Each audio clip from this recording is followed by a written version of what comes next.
Maka malam ini Bapak Ibu, kita mencoba bagaimana kita menghidupkan kalimah la ilaha illallah itu pada batang tubuh kita ini. Sehingga kita benar-benar menghidupkan batang tubuh kita dalam kalimah la ilaha illallah. La ma'bud illallah, la maksud illallah, la matlub illallah, la mawjud bil haqi illallah.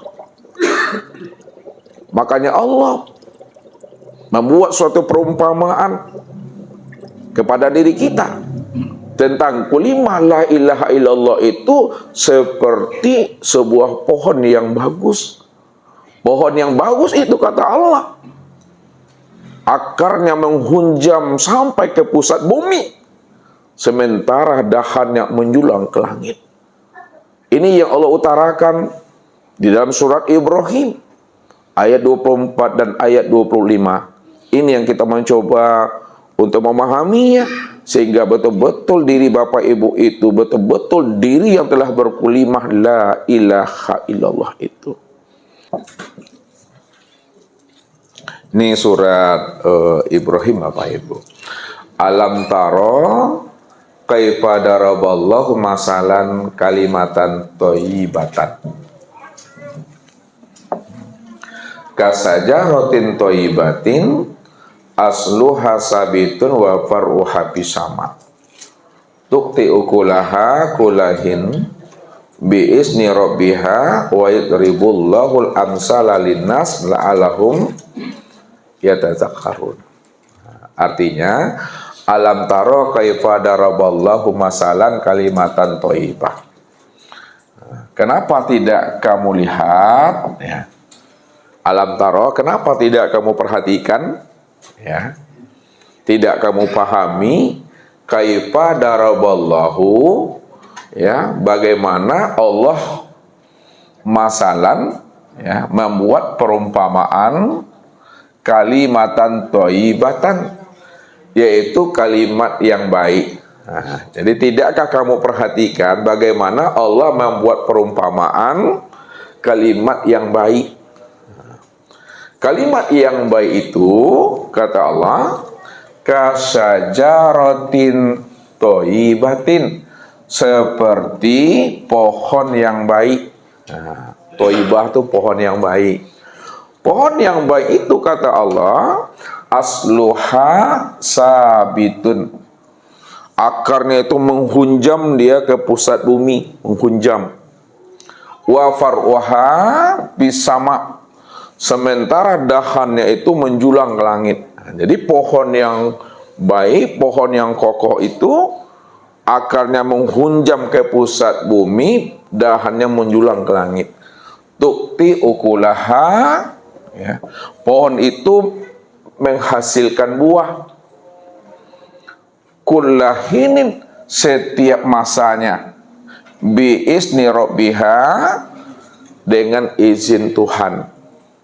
Wa yadribullahul amsala linnas, ya, demikianlah Allah membuat perumpamaan linnas kepada manusia, supaya manusia itu yatazakkarun, manusia itu betul-betul dia ingat. Jadi Allah membuat perumpamaan kalimat yang baik itu seperti sebuah pohon. Yang menjadi pertanyaannya, mana yang dikatakan kalimat thayyibah? Kalimat thayyibah itu Bapak Ibu, ya, ini yang disebut namanya kalimatut tauhid.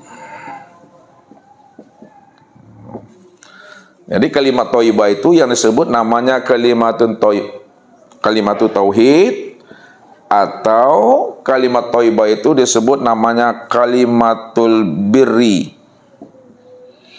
atau disebut juga namanya kalimatut taqwa, atau disebut juga namanya kalimatul ikhlas, atau disebut juga namanya kalimatul asyad. Mana itu lapas kalimatut tauhid, birri, taqwa, ikhlas, dan asyad? Nah, lafaznya Bapak Ibu yang dikatakan kalimatut tauhid, beri takwa, ikhlas atau asyhad, yang di dalam surat ini disebut namanya kalimatun thayyibah, inilah yang dimaksud Bapak Ibu adalah kulimah la ilaha illallah. Ini dia. Jadi kulimah la ilaha illallah ini yang dikatakan oleh Allah dalam surat ini, ya, seperti pohon yang bagus. Pohon yang bagus itu akarnya menghunjam ke pusat bumi, dahannya itu menjulang ke langit. Itu yang katakan pohon tauhid. Tidak ada yang nyata, tidak ada yang wujud, melainkan yang nyata dan yang wujud itu hanyalah Allah semata-mata. Lalu bagaimana cara kita memahaminya? Kalimat tauhid ini sebagai pohon yang bagus itu. Nah, ini kita ambil perumpamaannya karena Allah menggambarkannya seperti sebuah pohon Bapak Ibu. Jadi maksudnya kalimat la ilaha illallah ini dibuat oleh Allah sebuah perumpamaan. Nah, perumpamaannya kata Allah, kalimat la ilaha illallah itu kasajaratin thayyibatin, seperti pohon yang bagus. Nah, batang yang bagus. Pohon yang bagus, batang yang bagus. Kata Allah itu asluha sabitun. Akarnya itu menghunjam ke bumi. Nah, ini bumi. Nih akarnya. Sementara wa far'uha pisama. Rantingnya, dahannya itu menjulang ke langit. Tukti ukulaha. Sementara pohon itu menghasilkan buah. Ini buahnya. Nah, yang bisa dinikmati oleh manusia biizni robbihi, sesuai dengan izin Tuhan. Nah, kita lihat akar yang menghunjam ke bumi, apa maknanya? Akar yang menghunjam ke dalam bumi atau ke pusat bumi itu, ini disebut namanya ya tauhid. Nah, ini akarnya itu adalah tauhid. Nah, tauhid itu yang tertuang di dalam rukun iman. Nah, iman kepada Allah, iman kepada malaikat-malaikat Allah, iman kepada kitab Allah, iman kepada rasul-rasul Allah, iman kepada hari akhir, iman kepada qada dan qadar. Jadi akar yang menghunjam ke dalam bumi itu maksudnya adalah mengimani Allah, mengimani malaikat-malaikat Allah, mengimani kitab Allah, Rasul Allah, hari akhir, qada dan qadar. Inilah pohon yang bagus itu, yang betul-betul tumbuh subur terhunjam di dalam dada. Mengimani Allah. Mengimani Allah itu Bapak Ibu betul-betul tertanam di dalam hati kita, di dalam jiwa kita itu. Qul huwallahu ahad. Tidak ada lagi yang wujud, tidak ada lagi yang nyata, melainkan yang wujud dan yang nyata itu adalah Allah yang esa, Allah yang tunggal Bapak Ibu, yang tiada berbilang. Ini yang mesti ada di dalam hati kita, yang mesti tertanam di dalam jiwa kita. Lihatlah namanya Bilal bin Rabah, ketika disuruh oleh majikannya itu tertelentang di gurun pasir yang sangat panas Bapak Ibu, teriknya matahari. Bilal bin Rabah itu disuruh oleh majikannya untuk bertuhan kepada Lata dan Uzza. Lalu apa kata Bilal bin Rabah? Iman yang sudah tertanam di dalam hatinya. Ahad, ahad, ahad. Siapa yang ahad itu? Siapa yang esa itu? Yang ahad dan yang esa itu adalah Allah. Ini yang mesti hidup di dalam hati kita ini. Karena Allah itulah hakikat tiap-tiap segala sesuatu. Allah itulah rahasianya alam, Allah itulah rahasianya diri kita. Kalau Allah adalah rahasia alam, rahasia diri kita, maka kenalilah rahasia alam. Kenalilah rahasia diri kita. Rahasia alam dan rahasia diri kita tiada lain adalah Allah. Di situlah Allah membukakan rahasia dirinya kepada diri kita. Al-insanu siri wa siri sifati wa sifati la ghairi. Dirimu itu adalah rahasiaku. Rahasiaku itu adalah sifatku. Sifatku itu tiada lain adalah aku. Rupanya Allah itu telah membukakan rahasia dirinya kepada diri kita. Inna rabbaka akhata bin nas. Aku sudah menjadi rahasia dirimu. Ketika itu aku betul-betul telah wujud dan nyata meliputi akan dirimu, kata Allah. Disitulah Allah juga menjelaskan, karena Dia yang menjadi rahasia diri kita. Maka di situ pula Allah mengatakan apa kepada kita? Wa ja'alu lahu min ibadihi juz'an. Dirimu itu adalah bahagian daripada diriku, kata Allah. Begitu Allah membukakan rahasianya. Engkau itu adalah bahagian diriku.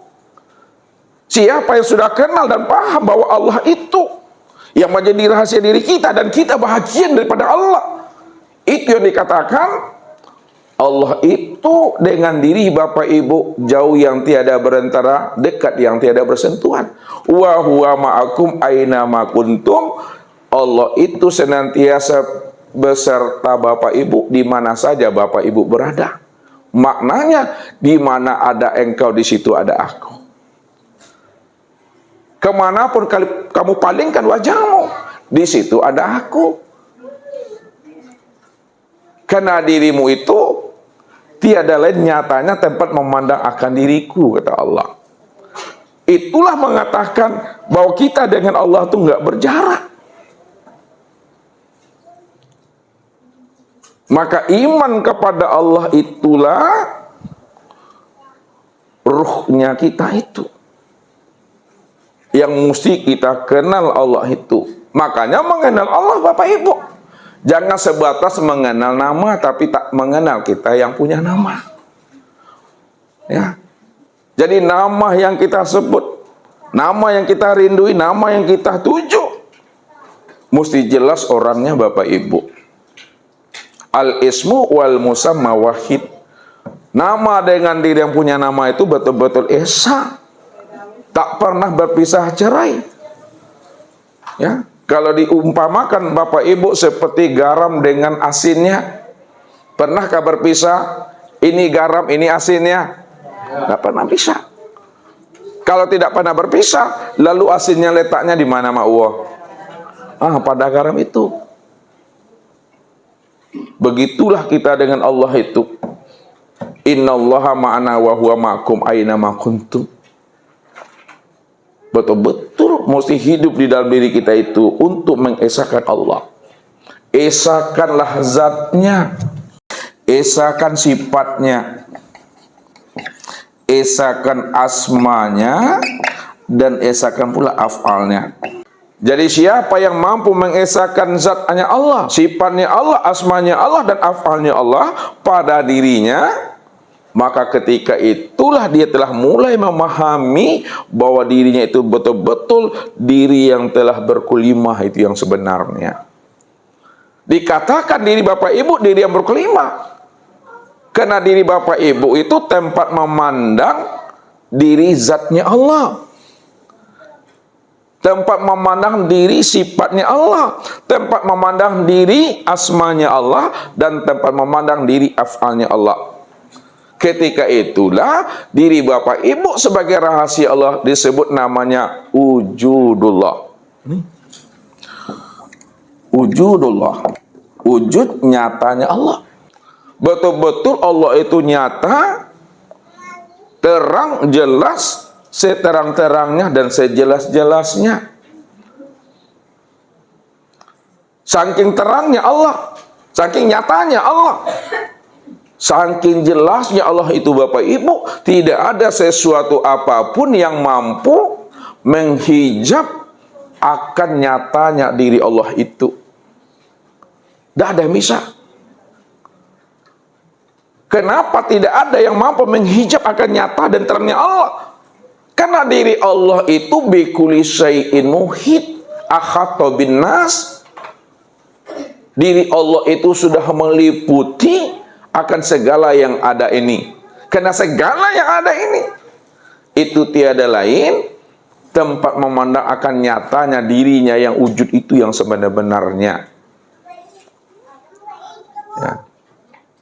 Tapi siapa yang tidak mampu memandang akan kewujudan Allah yang maha nyata daripada alam, yang maha jelas daripada diri, itu bukan Allahnya yang menghijab akan dirinya sendiri, tapi kitalah yang menghijab diri kita sehingga kita tak mampu memandang Allah sebagai rahasia diri yang telah betul-betul nyata pada insan ini. Jadi esahkan Allah itu supaya benar-benar diri kita sampai habisnya usia umur kita diri yang berkulimah itu. Karena yang menentukan itu betul-betul adalah akhir kesudahan hidup Bapak Ibu. Di situ letaknya takdir.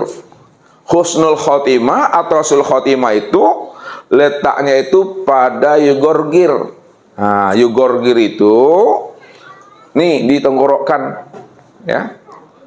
Innallaha yaqbalu taubata minal abdi malam yugorgir. Allah masih mau menerima taubat seorang hamba selagi nyawa hamba itu belum sampai di tenggorokan. Kalaulah nyawa hamba itu sudah sampai di tenggorokan, la afwan lak, tidak ada lagi namanya pintu tobat bagi dirinya. Ya. Ini yang dijaga Bapak Ibu. Ini yang dikatakan oleh Nabi itu, innamal a'malu bil khawatim, la yanzuru bi kasrati shalah wa siyam, innama yanzuru ila khatimati amri. Sesungguhnya amal itu dilihat daripada akhir kesudahannya. Bukan di awalnya dilihat Bapak Ibu, akhirnya. Tidak dipandang banyaknya sholat yang kita lakukan, banyaknya ibadah yang kita tunaikan. Akan tetapi baru sholat itu dipandang, baru ibadah puasa kita itu dinilai adalah akhir kesudahan hidup, akhir daripada yugorgir itu. Apakah di waktu ruh itu melepaskan cangkangnya, kita mampu menyatakan Allah la maujud bil haqqi ilallah atau tidak? Kalau kita mampu menyatakan tidak ada yang wujud pada diriku melainkan hanya Allah, lepas dia di situ Bapak Ibu. Ketika lepas ini yang disebut namanya mati syahid, mati yang telah sempurna menyaksikan Allah nyata senyata-nyatanya pada dirinya sendiri. Ini yang dikatakan akhir kalam. Siapa yang di akhir kalamnya la ilaha illallah, surga bagi dirinya bi ghairin hisab. Man kana akhirul kalami la ilaha illallah dakhalal jannah. Barang siapa yang di akhir kalamnya la ilaha illallah, tidak ada yang wujud dan yang nyata pada dirinya melainkan hanya Allah, surga bagi dirinya itu. Jadi makna hakikatnya bukan melapaskan. Ya, makna hakikatnya bukan melapaskan. Kalau makna syariat baru melapaskan. Ya, hakikat itu maknanya Allah yang kita sebut itu, Allah yang kita nyatakan itu betul-betul sudah nyata dan wujud pada diri sendiri. Karena diri sendiri inilah nyatanya akan dirinya yang semata-mata. Karena dia cuma yang tunggal. Dia yang dikatakan diri yang wahdatul wujud. Nih, Allah ini yang dikatakan diri yang wahdatul wujud. Jadi wahdatul wujud itu maksudnya Allah itu cuma yang wujud semata-mata. Allah itu cuma yang tunggal. Allah itu cuma yang ada. Selain dirinya nggak pernah ada. Kalau selain dirinya tidak pernah ada karena dia cuma yang ada, maka jangan disandingkan Allah dengan sesuatu yang tidak ada. Karena sesuatu yang ada ini itu nyatanya dirinya. Kita saja yang tak mampu memandangnya, karena dia cuma yang tunggal, dia cuma yang ada, sehingga sesuatu daripada dirinya kita katakan ada dua di sana. Ada namanya makhluk, ada namanya kholik. Padahal makhluk itulah nyatanya si kholik itu. Cuma dalam menyebut secara syariat, tentu berbeda sebutannya secara makna hakikat. Sebutan alam secara pandangan syariat, itu disebut namanya dengan makhluk. Sebutan alam dalam pandangan hakikat disebut namanya wujud Allah. Jadi alam yang dikatakan makhluk dalam pandangan syariat, alam dalam pandangan hakikat yaitu wujud Allah, itu tiada lain adalah diri Allah itu cuma Bapak Ibu. Semata-mata itulah katakan wahdatul wujud itu. Bukan dua wujud lalu menjadi satu. Salah Bapak Ibu, nggak ada dua wujud dalam hidup ini. Yang ada itu cuma Allahu Ahad. Allah itu cuma yang tunggal yang ada. Allah itu yang wahid. Nah, itu dia. Tidak ada yang lain lagi itu. Itu yang wahdatul wujud itu. Nah, ini yang mesti ada tertanam di dalam diri kita ini. Ya. Ibarat pohon yang kokoh itu dia. Nah, yang kedua Bapak Ibu, ya. Akar yang menghunjam ke pusat bumi itu, yang membuat pohon ini kokoh, itu adalah iman kepada malaikatnya Allah. Karena malaikat Allah itu la ya'sunallaha ma amarahum wa yaf'aluna ma yu'marun. Malaikat Allah itu diciptakan Allah daripada nur. Sedangkan nur itu tiada lain, terbitnya asalnya daripada diri Allah itu sendiri. Makanya malaikat tidak pernah membantah apa yang disuruh Allah, apa yang diperintahkan Allah, karena dia mengerti dan paham yang memerintah dan yang menyuruh itu tiada lain adalah sebagai pemilik rahasia dirinya itu Allah. Maka kenalilah malaikat yang ada pada diri Bapak Ibu secara makna hakikat. Kenali pula lah makna malaikat secara makna syariat. Ini yang wajib diimani. Kalau Bapak Ibu lihat nama-nama malaikat di sini, ada namanya Wati sini. Namanya Jibril, Mikail, Ridwan, Malik. Ridwan, Malik itu nama perempuan, nama laki-laki itu. Laki-laki ya.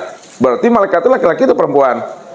Melihat dari sisi nama, Allah tahu sosoknya koma. Mikail, Israfil, Malik, Ridwan. Jadi Bapak Ibu mesti mengenal hakikat laki-laki dan hakikat perempuan. Apa kata Allah yang dikatakan laki-laki yang sebenar, laki-laki sejati? Ya. Ar-rijalun la tulhihim tijaratun wala bai'un an zikrillah. Itu yang laki-laki sejati itu. Lihat diri masing-masing. Yang dikatakan laki-laki sejati itu, dia tidak pernah lalai, dia tidak pernah lupa untuk senantiasa ingat kepada Allah, baik dalam berjual beli, dalam berdagang maupun dalam berbisnis. Hati, ruhani dan jiwanya itu selalu terhubung, terinstal bersama Allah. Itu yang dikatakan, yang disebut namanya laki-laki. Sekarang malaikat itu patuh tuh. Patuh kepada siapa patuhnya Bapak Ibu? Kalau dia patuh kepada Allah, ingat kepada Allah, itulah yang sebenarnya laki-laki. Makanya kepatuhannya itu dalam melaksanakan tugasnya sebagai hamba Allah dan kekasih Allah, maka diberilah namanya sama seperti nama laki-laki, karena dizahirkan Allah syariatnya dan dizahirkan pula makna hakikatnya. Sedangkan yang dikatakan perempuan kebalikannya. Orang yang lalai, orang yang lupa, orang yang tidak ingat Allah, itulah sebenarnya hakikat perempuan. Walaupun ibu ini zahirnya perempuan, Tino, Tapi hati dan jiwa bapak ibu selalu mengingat Allah. Hatinya ibu-ibu hadir kepada Allah. Maka inilah hakikat laki-laki yang sejati itu. Namun sebaliknya, walaupun bapak-bapak kita ini zahirnya laki-laki, ya, bujang, ya, jantan, tapi hatinya lalai kepada Allah. Ruhaninya lupa kepada Allah, tak ingat kepada Allah. Inilah sebenar-benarnya perempuan yang sejati. Perempuan yang sejati itu apa? Lalai dan lupa. Makanya malaikat itu dibuat namanya itu kayak laki-laki, karena memang hakikat dirinya itu adalah ingat kepada Allah. Itu malaikat, ya, orang yang patuh. Makanya Allah katakan, orang yang telah yakin kepada Allah, yakin dia dengan malaikat Allah, rupanya malaikat Allah inilah penzahiran CCTV-nya Tuhan pada diri kita ini. Ma yalfizu min qaulin illa ladahi raqibun atid. Tidak ada satu lafaz, satu kata yang terlontar pada lisan kita ini, melainkan pada lisan kita ini telah ada malaikatnya Raqib dan Atid untuk mencatatnya. Tuh CCTV-nya tuh pada diri bapak ibu tuh. Nah, jadi orang yang telah mengimani Allah, mengimani malaikat Allah, rupanya malaikat Allah itu juga hadir pada diri kita ini.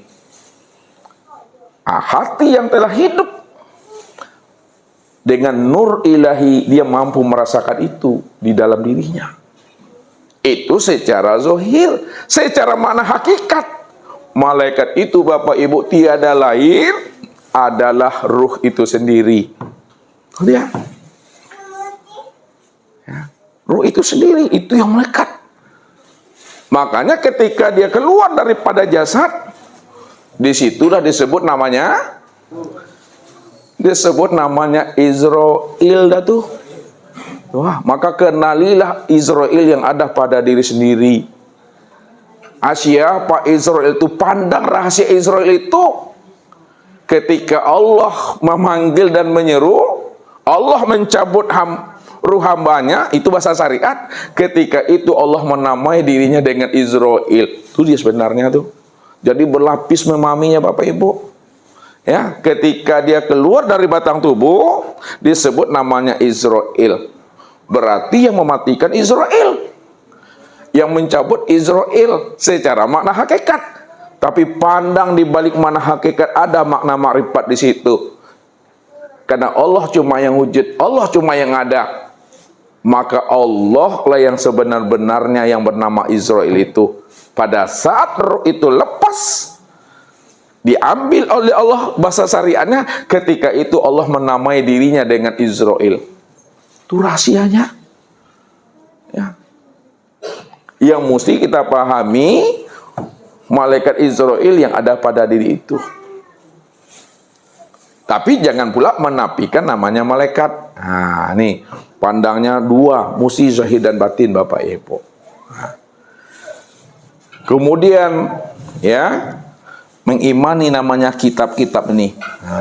Kitab, ya, kitab yang diturunkan kepada Sis, ya, Sis,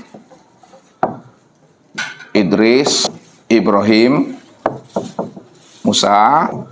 Ini ada 50 kitab suhuf, ya. Idris ada 30, Ibrahim ada 10, Musa ada 10. Berapa nih? 100. Kemudian 4. Bapak Ibu jawab. Taurat, Zabur, Injil, Al-Quran sama Nabi apa? Nabi Muhammad. Injil, Isa. Zabur, Daud. Taurat, Musa. Jadi ada berapa tuh jumlahnya? Tambah 4, 104. Jadi mesti diimani ini. 104 kitab, 50 pada Sis, 30 pada Idris, 10 pada Ibrahim dan Musa. Kemudian ditambah 4 kepada Nabi Muhammad, Nabi Isa, Nabi Daud, dan Nabi Musa. Jumlahnya 104. 104 itu patinya, tahu patinya? Sarinya, kandungannya itu ada di dalam 4 kitab ini. Ini ya, di dalam 4 kitab nih. Yang 104 itu ada di dalam 4 kitab itu. Di dalam 4 kitab itu, isi kandungannya ada di dalam 1 kitab. Itu Al-Quran. Ya, jadi patinya ada dalam Al-Quran. Ya, Al-Quran itu ada berapa juz tuh? 30. Ada berapa surat?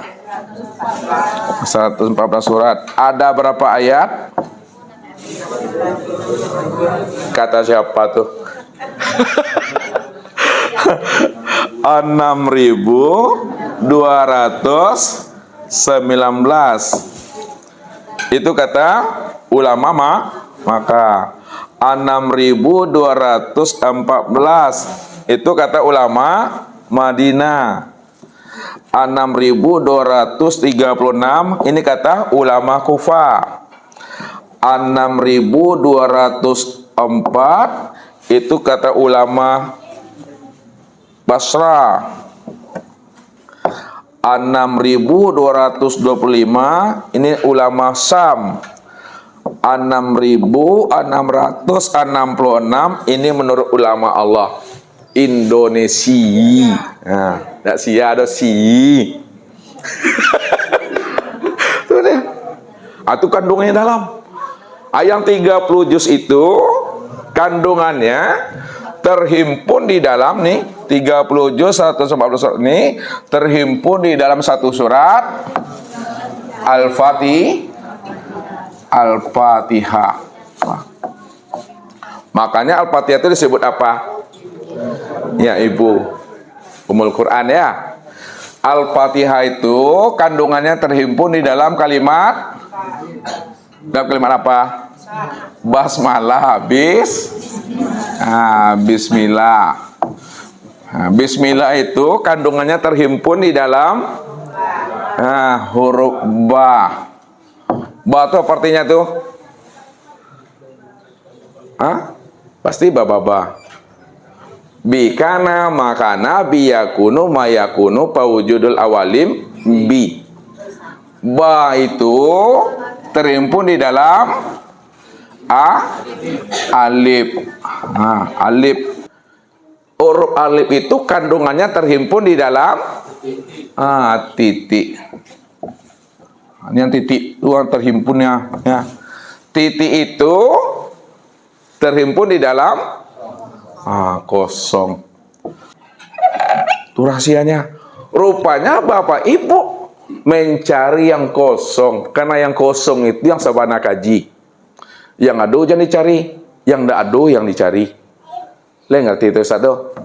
Cari yang ndak ado tuh, karena yang ndak ado itu yang sabana yang ado jangan dicari le.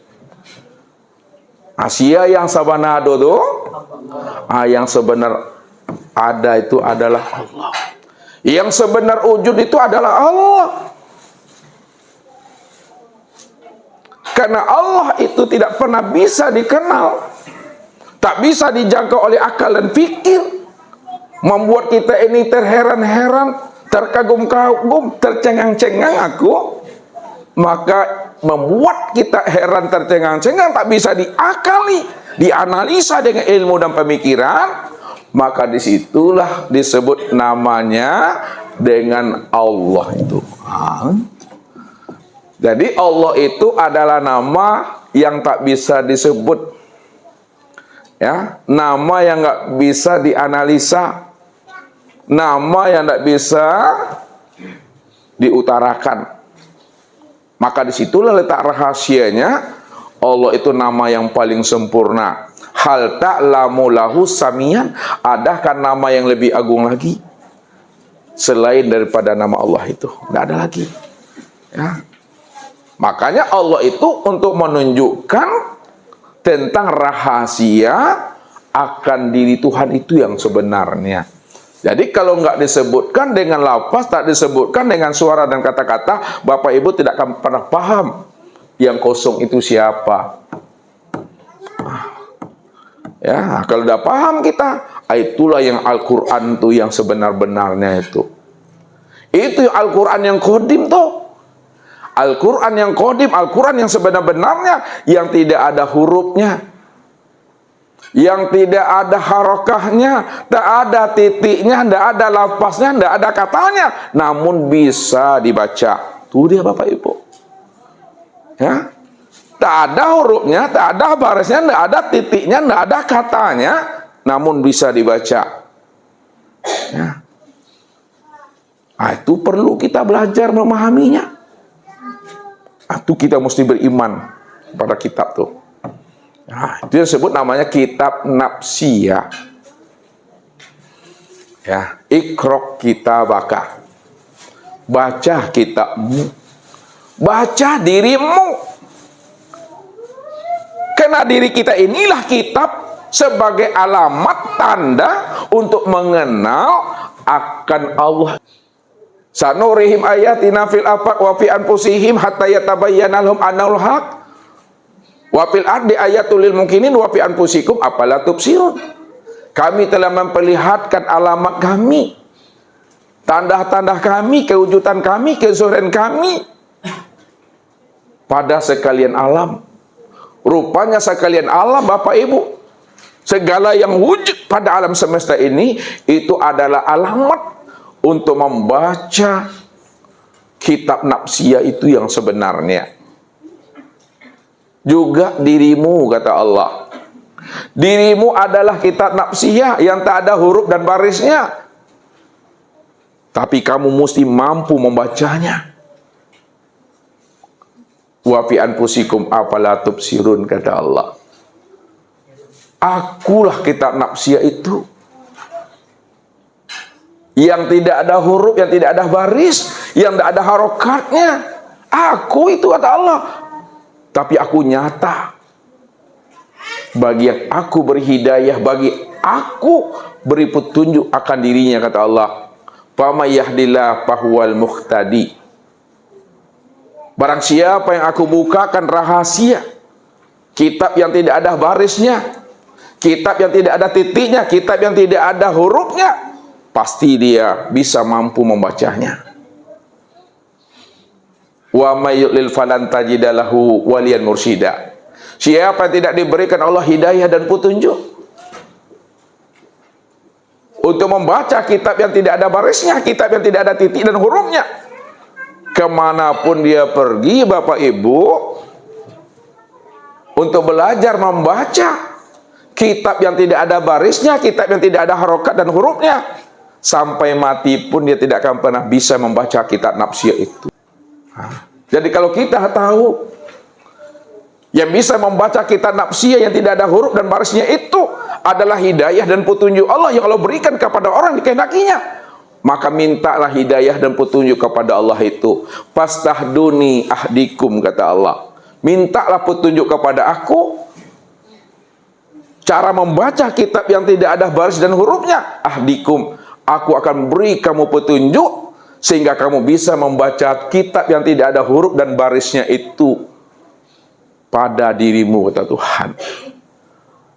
Nah, mudah-mudahan Bapak Ibu adalah salah seorang hamba yang diberikan Allah petunjuk untuk membaca kitab yang tidak ada barisnya, yang tidak ada hurufnya, tidak ada titik dan harokahnya. Itulah kitab nafsiyah itu sebenarnya Bapak Ibu.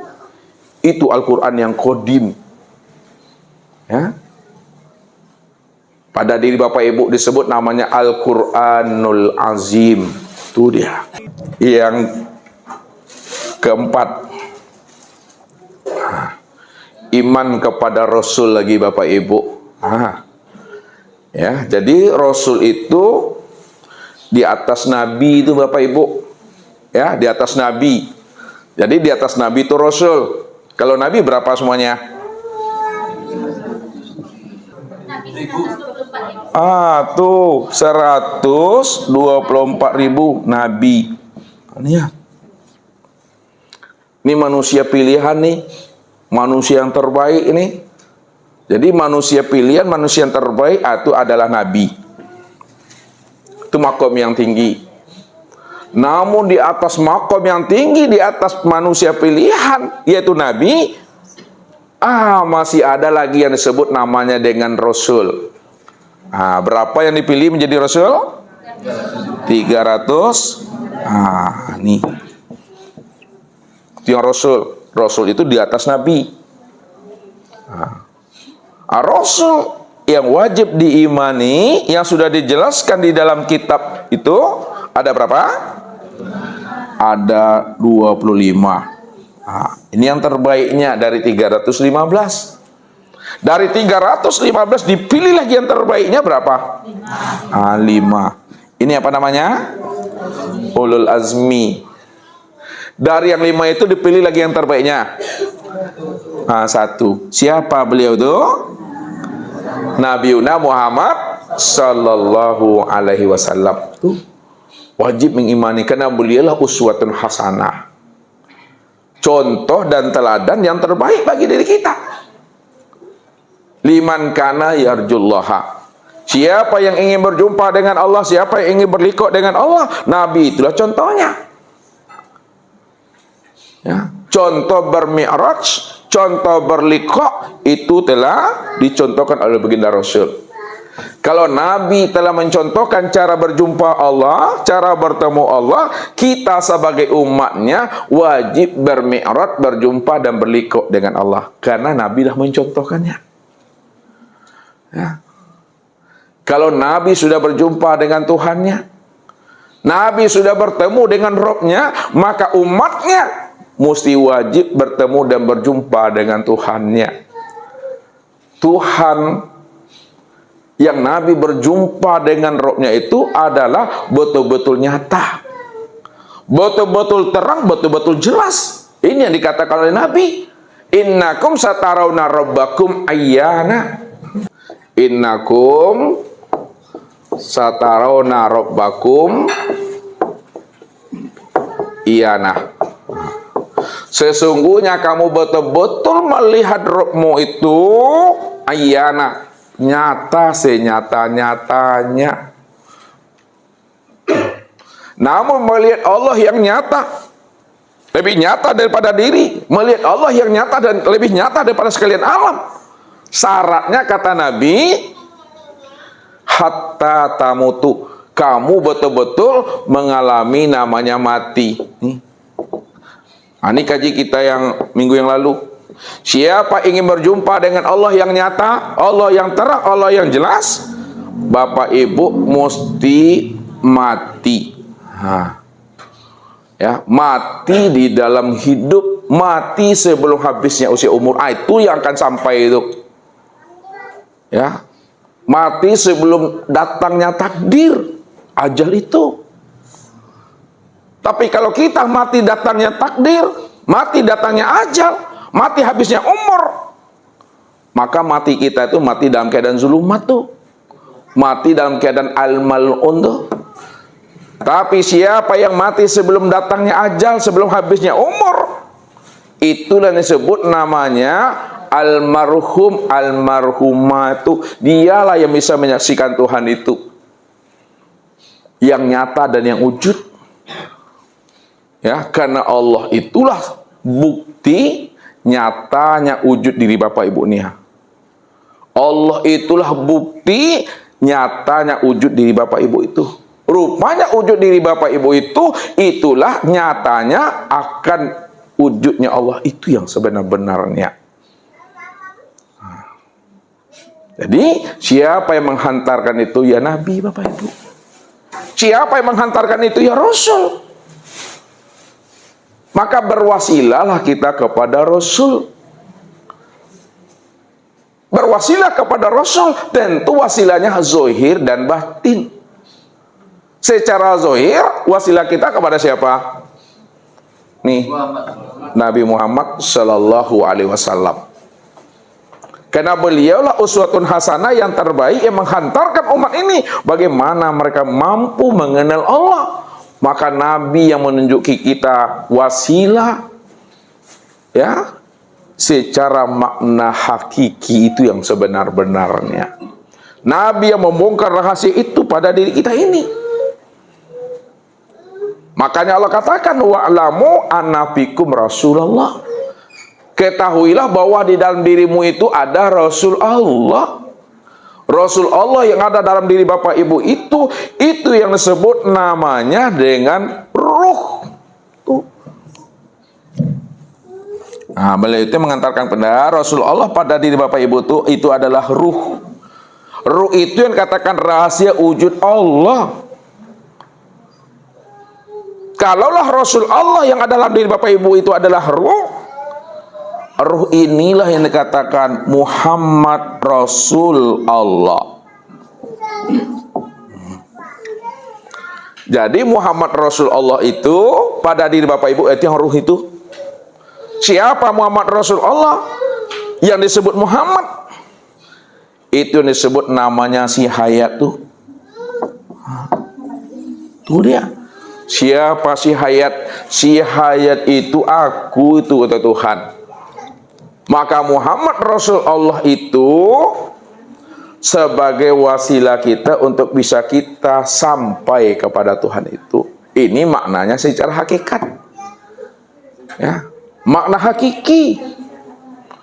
Makanya ada mursyid ruhaniyah, ada mursyid robbaniyah.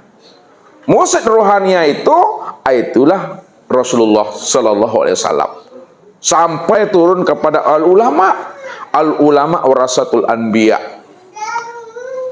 Ulama warasatul anbiya baru dia menghantarkan kepada kita bagaimana kita bisa berjumpa dengan Muhammad Rasulullah yang ada pada diri Bapak Ibu yang disebut namanya dengan ruh. Ruh itulah yang Muhammad Rasulullah yang disebut namanya si hayat tuh. Nah, sempurnalah wasilah Bapak Ibu zahir dan batin itu sebenarnya. Makanya wajib kita mengimaninya. Nah, setelah itu Bapak Ibu baru kepada hari akhir. Hari akhir ini ada dua nih. Ada akhir apa? Sugro. Nah, sugro apa? Kalau sugro apa artinya? Ketek, bukan kecil loh ketek. Kalau kubro, kubro kadang. Ya, ini mesti paham kita nih ya.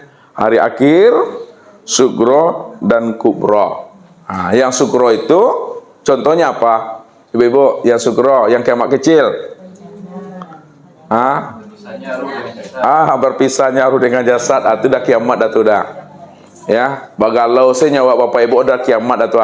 Paning-paning lalat aku. Itu dah kiamat dah tuh. Ya. Tak mengenal Allah dah kiamat dah tuh. Jadi yang kita alami sebelum kubro ini yang sugro itu. Hilangnya kebahagiaan, hilangnya bermanja-manja, hilangnya mahabbah di dalam diri, itu sugro dah tuh. Kalau yang kubro, barulah hancur leburnya dunia ini ya. Dikuncang nih Tuhan. Habis aduhnya tuh. Itu kubro tuh namanya Bapak Ibu. Kemudian kodo dan kadar. Kodo kadarnya apa? Kodo kadar inilah yang dikatakan perbuatan Allah itu. Ya, kulu min indillah. Yang baik datang dari perbuatanku, yang buruk juga datang daripada perbuatanku. Yang baik aku suruh dan aku ridai. Yang buruk aku larang dan aku murkai. Itu yang mesti dipahami. Ya, yang baik disuruh Allah, diridhoi Allah. Itu yang baik tuh. Yang buruk dilarang oleh Allah dan dimurkai oleh Allah. Pahamilah itu. Gunakanlah kecerdasan akal fikir dan rohani apa yang menjadi maunya Allah. Siapa yang ingin masuk surga, ini jalannya.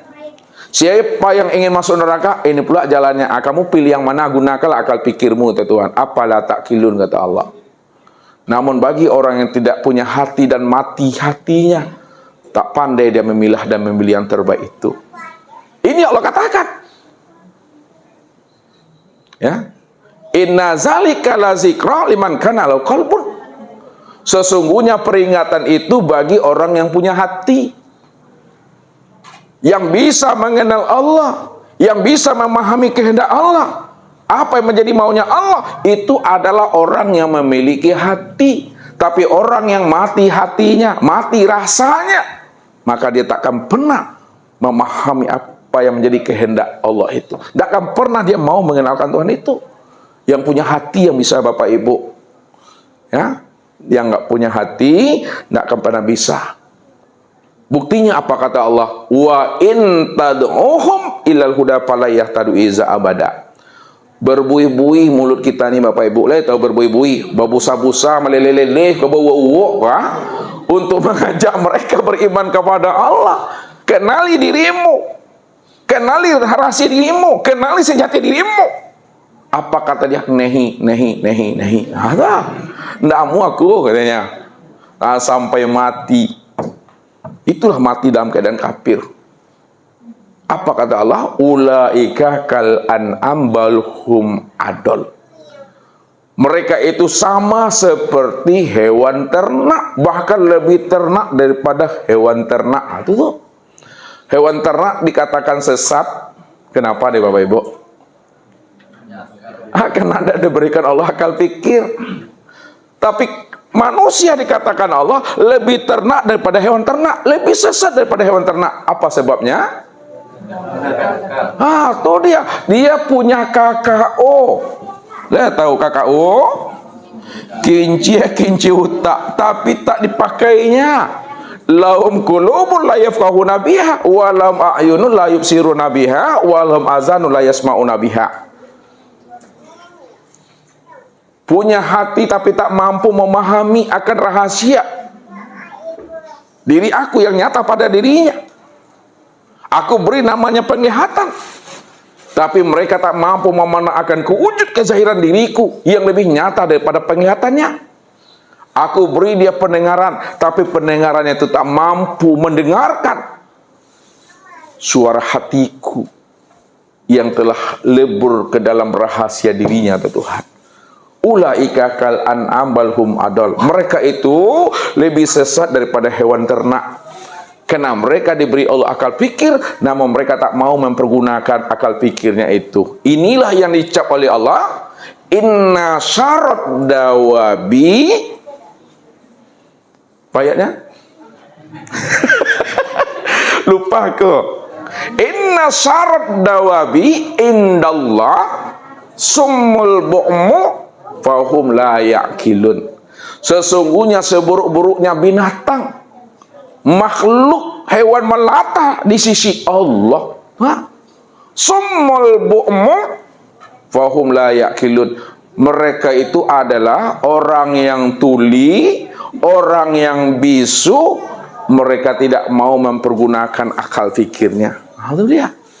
Bukan tulinya telinga nih, bukan bisunya mulut ini Bapak Ibu. Telingaku nyari yang mah mengurumpi seorang di balik dinding, ngerti itu mah.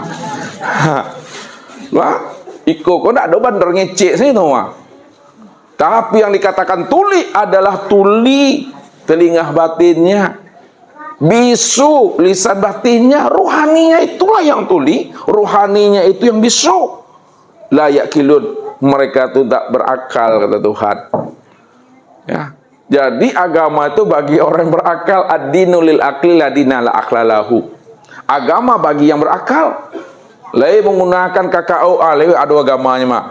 Bagi yang tidak ada menggunakan KO-nya, ada sama tuh dengan yang membelakang pungguang tuh. Siapa yang membelakang pungguang?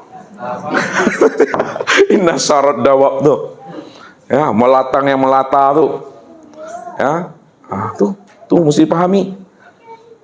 Nih, kalaulah telah tertanam Bapak Ibu iman kepada Allah, iman kepada malaikat, iman kepada kita, iman kepada hari akhir, qada dan qadar, itu maknanya pohon tauhid itu sudah betul-betul kokoh di dalam hati Bapak Ibu. Tuh dia tuh. Jadi kalimat tauhid itu betul-betul kokoh tertanamnya di dalam dada nih. Itu iman. Iman letaknya di mana, Mak Wo? Dada. Dada itu di mana letak imannya? Hati itu di mana letak imannya? Kolbu itu di mananya? Payah Bapak Ibu jawabnya, lihat. Kita uraikan Bapak Ibu. Iman itu letaknya pada sudur. Lihat sudur. Sudur itu artinya sudut hatimu. Iman letaknya di dalam sudur. Sudur itu letaknya itu pada kulub. Nah, pada fuad, ya. Fuad. Jadi sudur itu letaknya di fuad. Fuad itu letaknya di kulub.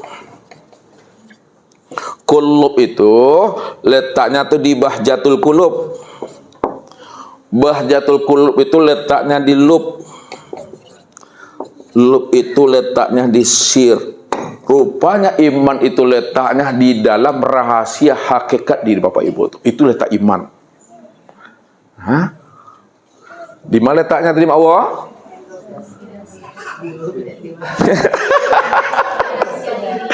Iman itu letaknya di dalam rahasia hakikat di diri itu dia. Ini Allah katakan. Walakinallaha habbaba ilaikumul imana wa zayyanahu fi qulubikum. Akulah yang membuat hatimu itu cinta kepada keimanan, dan aku pula lah yang menanamkan keimanan itu betul-betul tertancap di dalam rahasia hakikat dirimu. Ya, itu dia. Rupanya iman itu bukan kata sianu, bukan kata siani. Ya. Iman itu kataku. Wah, tahu kataku? Aku. Jadi tidak ada yang bisa mengobrak-abrik iman itu. Kalau Allah sudah menanamkan keimanan itu dalam hati kita. Ini yang dikatakan oleh Nabi. Iza dakhalan nur fi qalbil mu'min in pasahawan saroha. Apabila nur rahasia diri Allah itu sudah tertanam di dalam kulub hati rahasia diri Bapak Ibu, in pasahawan saroha. Hati Bapak Ibu itu lapang, tenang, hadir bersama Allah itu. Innallaha ma'ana wa huwa ma'akum itu. Dia bersama Allah tuh. Itu udah mulai itu hidup pohon kalimat la ilaha illallah. Dijaga Bapak Ibu, dipelihara. Dia diberi pupuk, disirami dia. Ya. Setelah disirami, diberi pupuk, dijaga dan pelihara, baru dia tumbuh tunasnya. Ini yang menjadi batangnya. Ya, ini yang disebut namanya torikat. Torikat pada diri Bapak Ibu di mana? Di hati. Ini kalau di batang, di batangnya apa namanya? Torikat. Kalau diri Bapak Ibu di hati. Kalau hakikat pada batangnya apa namanya? Akarnya. Ini yang Ustaz tulisnya. Kalau pada diri Bapak Ibu, di ruh. Ini mesti dipahami. Selama ini kita kaji tentang diri kita. Sekarang kita kaji la ilaha illallah itu dari sisi pohon nih. Ngerti Pak Ustaz?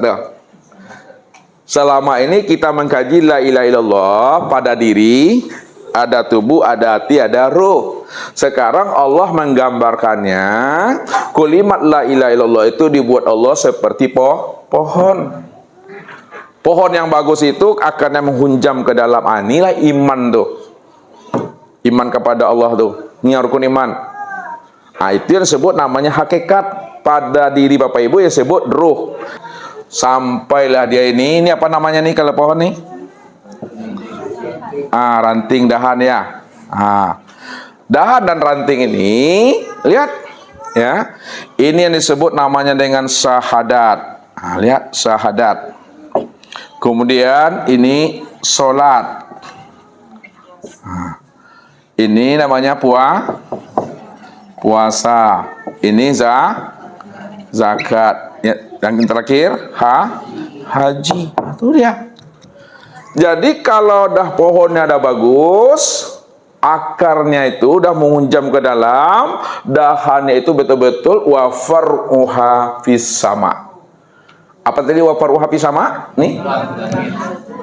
Dahannya sudah menjulang ke langit. Inilah yang disebut namanya syahadat itu.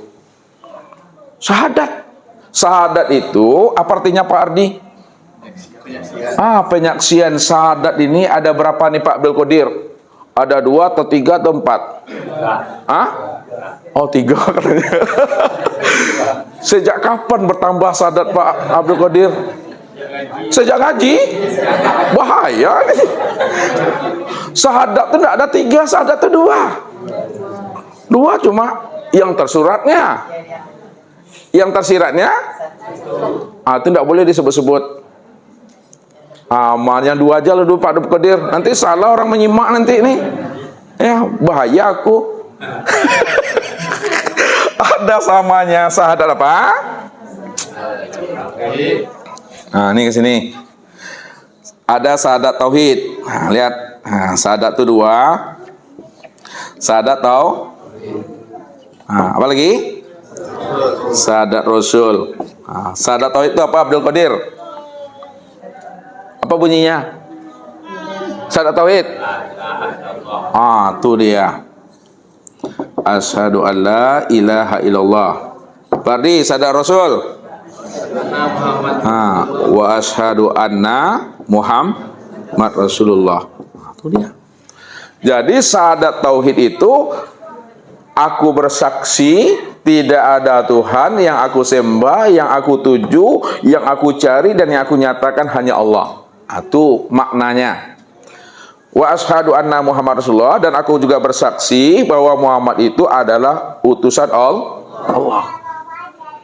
Nah, di dalam syahadat tauhid dan syahadat Rasul ini, disitulah terhimpunnya ya sifat yang 50 tuh. Ya, sifat yang 50 aqaid tuh. Lihat. Kuik matu menahan kantuk kah? Ndak panik aku lihat. Syahadat tauhid ya dengan syahadat Rasul terhimpun 50 sifat aqaid itu. Syahadat tauhid, mana lagi? Syahadat tauhid ya, sifat Allah ya, yang wajib ada berapa? 20. Ini yang wajib 20. Yang mustahil ada berapa? Ada wajib. Lawan wajib apa? Tidak wajib. Mustahil namanya. Allah itu yang wajibnya yang pertama apa? Wujud. Lawan daripada wujud yang tidak wajib, yang mustahil ayat Adam. Berarti ada berapa? 20. 20. Berapa jumlahnya baru tuh? 40. Ada satu lagi itu. Apa-apa yang satu tuh? Harus. Apa tuh yang harus tuh? Jaiz tuh. Jaiz 1. Berapa jumlahnya? 41. Ini Bapak Ibu mesti paham nih. 41. Ini ada di dalam kulimah la ilaha illallah loh. Kemudian syahadat Rasul. Yang wajibnya ada berapa? Ini mana mau ditulis ya? Yang wajibnya 4. Yang mustahilnya 4. Satu lagi apa namanya? Jaiz juga lagi. Enggak bawa batang sama awal tuh. Apa namanya tuh? Yang satu lagi. PR Bapak Ibu. Depannya aku itu yang disebut namanya sifat insaniyah. Sifat insaniyah yaitu 1. Yang 4 itu yang mana? Tuh coba dulu. Apal enggak tuh? Pak Andre apal enggak tuh? Sidi amanah tabligh fatwa. Lawannya tuh 4 tuh. Lawannya 4 yang mana, Bu? Kizib, apa lagi? Kizib tadi apa lawannya? Sidik. Ya kan sidik tuh. Kalau amanah lawannya apa? Khianat. Apa lagi? Fatona lawannya apa? Fatona artinya cerdas, lawannya apa? Balada. Balada, enggak belado doh. Kalau belado tambah dendeng leh. Satu lagi tablik. Lawannya apa? Tidak menyampaikan. Kitman. Menyembunyikan. Yang satu sifat apa tadi? Insania. Sifat insania itu apa tuh? Sifat manusiawinya. Dia makan, dia minum, dia berbini. Berbini kan? Enggak belaki kan? Ini lalu tuh insania namanya tuh. Ya, berapa jumlahnya tuh? 9 kan? Tambah 41 50 kan? 50. Ada 50. Inilah yang terhimpun dalam kalimat la ilaha illallah nih. Ya, mesti tahu orangnya tuh. La ilaha illallah, tidak ada Tuhan yang wujud dan yang nyata malaikat hanya Allah. Yang mana orangnya itu? Muhammad Rasulullah. Oke, itu sempurna tuh. Tuh mesti paham tuh yang 50 tuh. Kena batal. Batal salatnya tuh, batal ibadahnya. Ya, mesti paham tuh. Nih, sadat baru udah jam soalnya ya. Udah mantap sadat kita, penyaksian kita, ya. Barulah muncul namanya yang kedua salat. Barulah harmonis hubungan kita dengan Allah. Itulah dia berkomunikasi dengan Allah. Ya, salat itulah wasilahnya untuk bisa kita sampai kepada Tuhan itu. Yang salat yang bagaimana? Tentu salat yang daimun. Kemudian apa lagi? Puasa. Ini yang puasa. Ya. Kemudian zakat dan terakhir haji. Jadi tidak perlu diterangkan satu-satu Bapak Ibu ya. Setelah syahadat, salat, puasa, zakat, haji, apa kata Allah? Nih, ayatnya lagi. Tu'ti ukulaha kulahinin. Pohon ini dia akan menghasilkan namanya buah. Pohon itu akan menghasilkan buah. Syahadat ini dia akan menghasilkan buah nih. Ini buah. Apa buah daripada syahadat? Buah daripada syahadat ini yang disebut namanya dengan ma'rifat. Itu dia, ma'rifat. Jadi orang yang telah mengenal Allah dan Muhammad sempurna pada dirinya, itulah buahnya ma'rifat. Ini yang dikatakan namanya diri yang seakmal diri itu. Ini yang disebut diri yang telah berkulimah itu. Ya. Itu ma'rifat buahnya. Sedangkan sholat, sholat, lagi, sini dia. Buahnya ini adalah Islam. Islam. Itu yang orang yang selamat. Orang yang menjaga keharmonisan hubungannya dengan Allah, maka selamatlah dia itu. Islam itu ada berapa hurufnya tuh Pak Azwar? 5. Ya 5. Coba sebut. Alif. Apa lagi? Sin. Apa lagi? Apa lagi? Lihat. Makanya dikatakan ya, kullu ayatin wa harfin wa nuqtatin minal Qur'an hikmah. Setiap ayat, setiap huruf, setiap titik dalam Al-Qur'an itu ada rahasia dan hikmahnya. Alif ini maknanya Allah. Tuh. Sin itu maknanya salamun. Lam itu maknanya la ilaha illallah. Mim itu artinya Muhammad Rasulullah. Jadi orang yang Islam itu adalah Allah menyelamatkan orang-orang yang telah mengenal la ilaha illallah Muhammad Rasulullah yang nyata pada dirinya, yang wujud pada dirinya. Maka kenalilah Bapak Ibu Allah dan Muhammad yang telah nyata dan wujud pada diri Bapak Ibu. Disitulah letaknya Bapak Ibu itu betul-betul dikatakan Islam itu selamat. Selamat tuh. Itu buahnya daripada sholat. Selamat buah dunia wal akhirat tuh. Seperahu nyawa. Ya, insyaallah. Kemudian buah daripada puasa. Buah daripada puasa ini yang disebut namanya dengan tawakal. Udah. Penyerahan diri kepada Allah. Ya. Penyerahan dirinya kepada Allah. Tak ada lagi namanya kuasa dirinya, dah tahu dia. Hanya Allah cuma yang wujud. Hanya Allah yang dia nyatakan. Maka di situ letaknya tawakal tu. Fa iza azamta fatawakkal 'alallah. Wa may yatawakkal 'alallah fa hasbuh. Siapa yang telah mengenal Allah dan mengenal Muhammad, sudah wujud dan nyata pada dirinya, fatawakal Allah, serahkanlah kepada pemilik diri itu. Ya, serahkan kepada pemilik rahasia diri, serahkan kepada pemilik hakikat rahasia diri. Bahwa hasbu, aku yang jamin, kata Tuhan. Itu dia.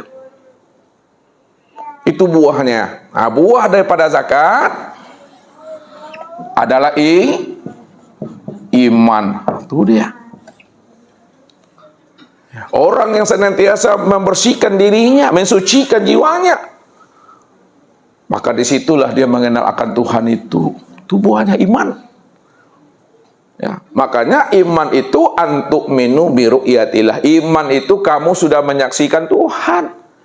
Jadi yang bisa menyaksikan Tuhan adalah orang yang mau menzakatkan dirinya.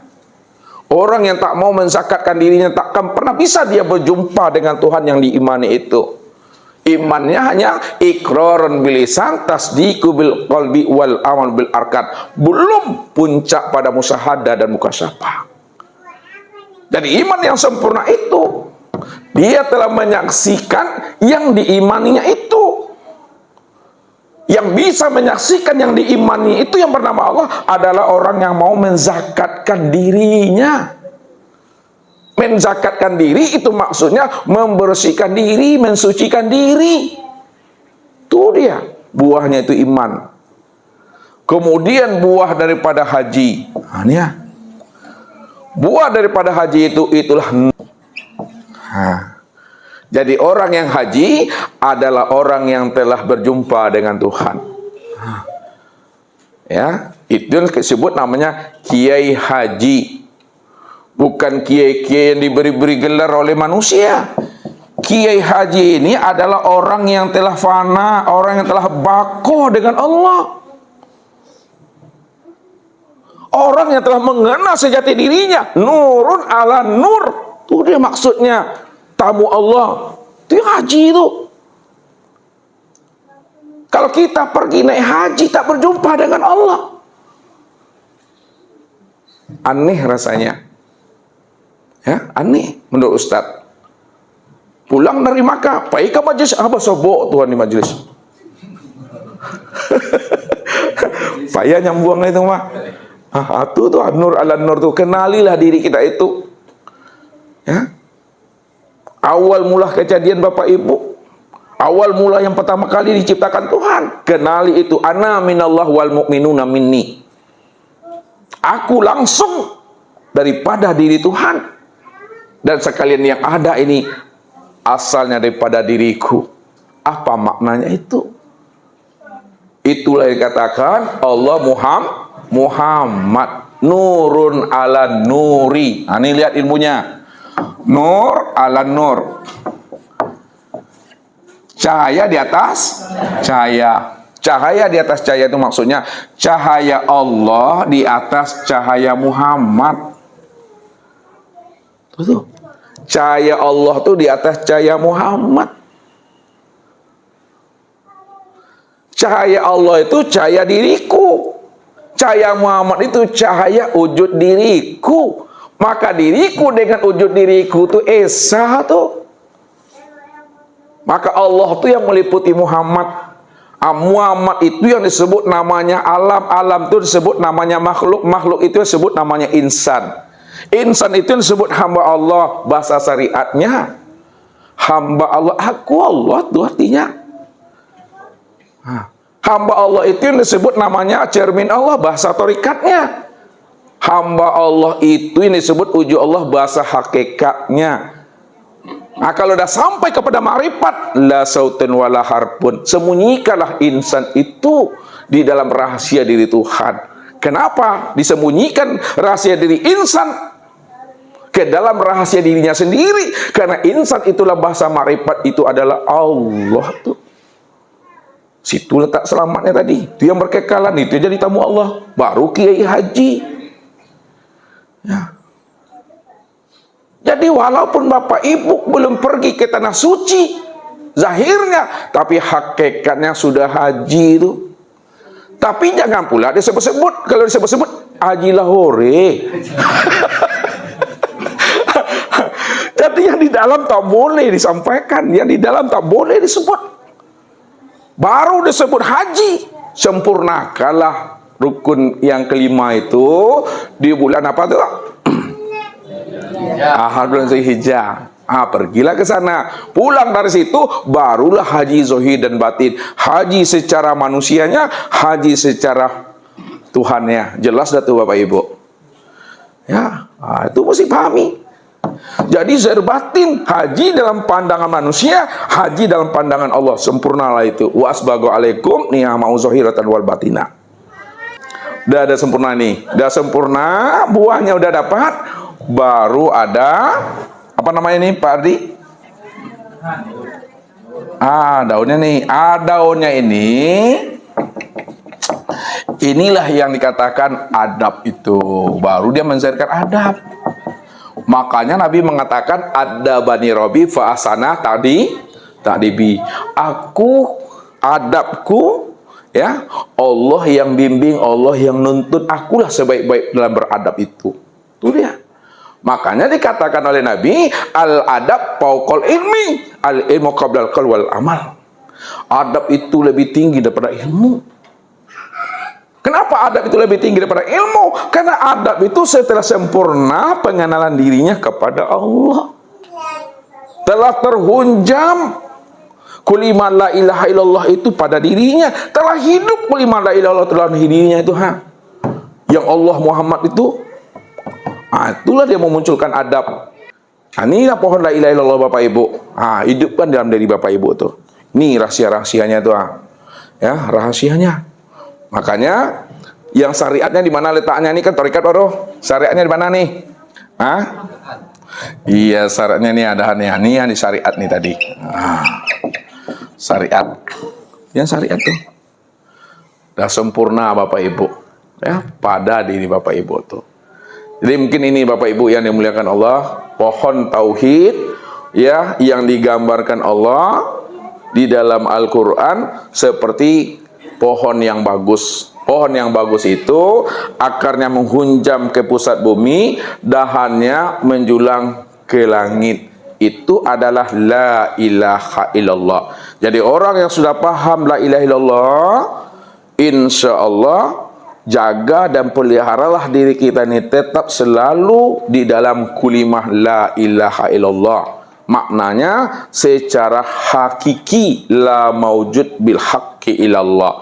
Tidak ada lagi yang wujud pada diriku ini melainkan adalah Allah semata-mata. Assalamualaikum warahmatullahi wabarakatuh.